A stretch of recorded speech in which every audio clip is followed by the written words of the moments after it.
Ever get that feeling digging through old records, hoping to find like a hidden gem, that perfect album, movie, something special? Well, some people actually turn that feeling, that passion, into a career. Yeah. Today, we're taking a deep dive into the world of music and video shop specialized sellers.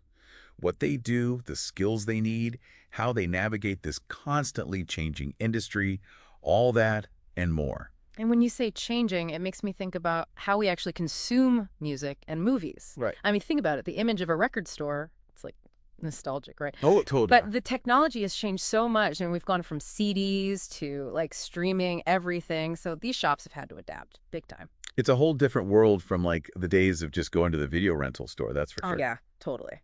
So let's put ourselves in their shoes for a second. Okay. If you could step behind the counter, what would a typical day even look like for a music and video shop specialized seller? It's kind of a mix of customer service, but also like curation. Oh, interesting. Because, the information you shared with me from RoleCatcher, it says that a specialized seller, it's not just ringing people up. They're guiding customers through genres, different formats, offering suggestions. They're like the music and movie gurus. So you'd basically need to know everything about everything, Right. from like classical music to those super niche documentaries. No pressure, right? Exactly. But what about the like behind the scenes stuff? I'd imagine it can't all be geeking out about new releases and old classics. You're right. The job description also mentioned things like handling sales, managing inventory. So keeping the shop organized, that's a big part of it too. So it's a balance. Yeah. You've got the passion, but then you've got the practical side of things too. Exactly. Now, if you were in their shoes, if you were the music and video shop specialized seller, what do you think you'd enjoy the most? And on the flip side, what do you think might test your patience a bit? Ooh, that's a good one. For me, helping people discover new favorites, staying up on all the trends, that would be really cool. But then again, I don't know how much I'd love like managing the inventory and dealing with a difficult customer every now and then. Yeah. That comes with the territory. That's the reality. Yeah, Some days are diamonds, some days are not. exactly. Okay, so we've got a feel for what it's like behind the counter, but it takes more than just like a love for music and movies to really make it, right? Right. So let's talk about skills. Okay. Yeah. Our role catcher source, it highlights a few like persuasion, service orientation, active listening. Those are the top three. So why are those so important in this particular field? It's really all about connecting with the customer. Think about it. You walk into a really great record store. Okay, yeah. What's the experience like? They don't just point you to new releases, right? Right. They talk to you. They want to know, okay, what are you into? What do you like? Maybe even introduce you to something totally new. And that's persuasion in action. Understanding what the customer wants and, gently guiding them towards it. It's like a personalized playlist, but like in person. Yes, exactly. And the service orientation, that's got to be more than just like being friendly and asking, how are you? It is. It's about being a resource, right? You're just selling a CD or a DVD. You're selling that experience. Yeah. The source even says creating a welcoming atmosphere, being knowledgeable. Some customers, they're coming in with a specific request. Others, they need suggestions. So you're there to help them navigate all of that. And that brings us to active listening. I mean, it seems obvious, but why is it so crucial in this type of environment? Imagine somebody walks up to the counter and they're like, hey, I'm looking for something new to listen to. An active listener is going to ask more, right? Like, what kind of music do you usually listen to? What are you hoping to feel when you put this new music on? It's about uncovering like the why behind the request to give them a really good tailored recommendation. It's like you're reading their minds a little. A little bit, yeah. And these skills, they obviously apply outside the music store too, right? Totally. But let's say you've mastered these skills. You're like employee of the month every month. Okay. What are the chances of moving up? What's the career trajectory look like for a music and video shop specialized seller? So there are a few paths you could take. You start as a sales associate, could move to senior sales associate, then maybe even assistant manager, or even like store manager. Okay.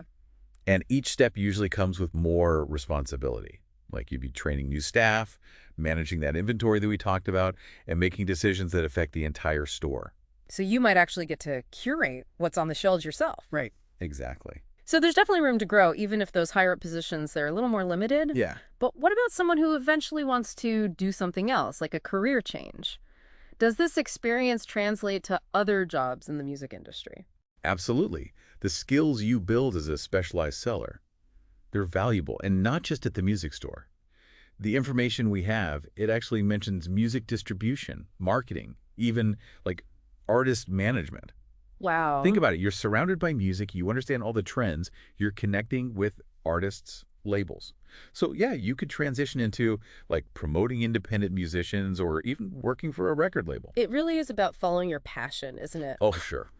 But the music industry itself, it's a whole other beast. Yeah. So let's dive into that a bit more. So we've talked about the day-to-day, the skills, the career path, but there's one thing that seems to be super important: What's that? passion. Yeah. Our source keeps emphasizing knowledge and staying up on all the music and video trends, Right. which makes sense. Oh, yeah, you're like a walking, talking encyclopedia in this job. Yeah. Imagine somebody coming in and they're looking for something specific. You got to know what they're talking about, Yeah. like some obscure band or something. Oh, totally. I'd be lost. But how do they actually stay current? Well, I mean, they go to industry events, they network. Okay. They're probably part of a bunch of online communities, reading music magazines, all of that. Okay. But it's more than just like knowing the what, it's also the why. That makes sense. Think about like you're in a job interview, right? Mm-hmm. They ask you, how do you stay up to date with the latest trends? You have to show them you're really into it. That you live and breathe this stuff. Okay, but let's be real for a second, all right? Okay. Digital platforms, they've changed everything. Yeah. So how do these physical music and video shops even compete? It's a huge challenge. Yeah. It's something that our source even talks about. Right. But that passion that we're talking about, that's what makes a difference. You walk into a store, you get an experience that you're just not going to find online. Right, it's more personalized. You get that human connection. Exactly. You can't get that from an algorithm. Exactly. They can host live events, signings, things like that. They can curate a really interesting and unique catalog. So it's less about competing with the online giants and more about creating a destination. Exactly. Yeah. So you're not just selling a product, you're selling an experience. So as you're thinking about this career, remember that it's constantly changing. You have to love music and movies, yeah, but you also have to be adaptable. You have to be a little bit entrepreneurial. That's great advice. Well, that about wraps up our deep dive into the world of music and video shop specialized sellers. We learned about their day-to-day, the skills needed, and the challenges and rewards that come with the territory. Until next time, keep exploring those hidden gems, both in music and in life.